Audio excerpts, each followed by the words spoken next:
एफडीएचे आयुक्त तुकाराम मुंढे यांनी सावजी मटणाबाबत केलेल्या विधानाचा महसूल मंत्री चंद्रशेखर बावनकुळे यांनी समाचार घेतलाय। रेस्टॉरंट्स बंद पडतील अशी वक्तव्य अधिकाऱ्यांनी करू नयेत असं बावनकुळे म्हणाले। तर यावर आता तुकाराम मुंढे यांनीही स्पष्टीकरण दिलंय।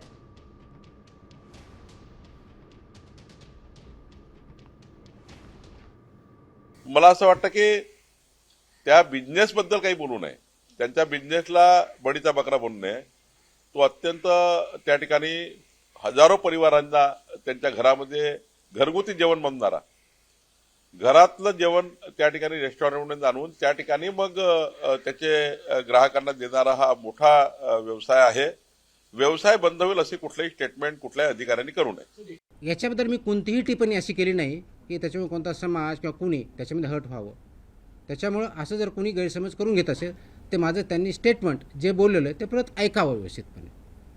ही टिप्पणी मी आजारी पडेल याच्याबद्दलची आहे, दुसरं कुणी पडेल दुसरी कुणी खाऊ याच्याबद्दल माझी काही टिप्पणी नाही आहे त्याच्यामध्ये।